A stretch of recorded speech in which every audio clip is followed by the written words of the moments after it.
NK astro intelligent ఛానల్కి స్వాగతం.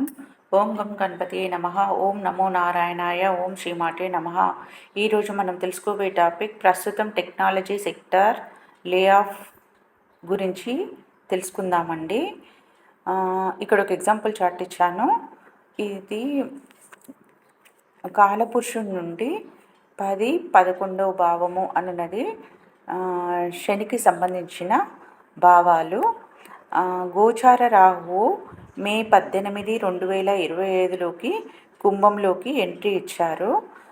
11 అనగా లాభము, శని అనగా సొంత ఊరు, ఓల్డ్, చాలా రోజులు అంటే ఎక్కువ ఇయర్స్ పనిచేయడము.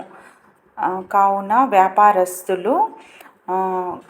వ్యాపారస్తులు లాభం ఉంటేనే కంప్యూటర్ సెక్టార్లో జాబ్ చేసే వారిని ఉంచుకుంటారు.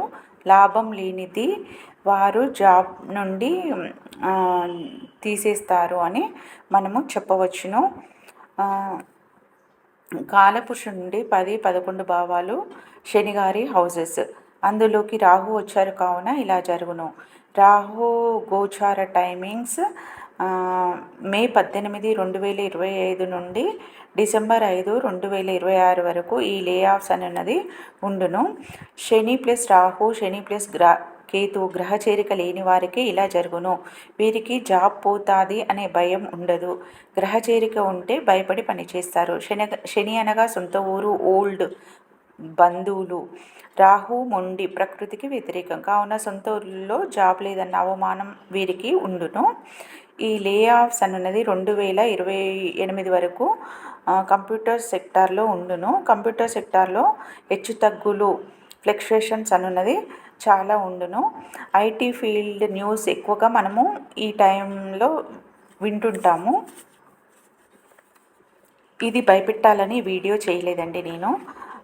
ఇందుకు ఇలా జరుగుతుంది అనే దానికోసమే ఈ వీడియో చేయడం జరిగింది. దయచేసి అర్థం చేసుకోగలరు. నేను పెట్టే వీడియోలు మీకు నోటిఫికేషన్గా రావాలంటే ప్లీజ్ లైక్, షేర్, సబ్స్క్రైబ్. ధన్యవాదాలు. పక్కనే ఉన్న బెల్ ఐకాన్ని ప్రెస్ చేయండి.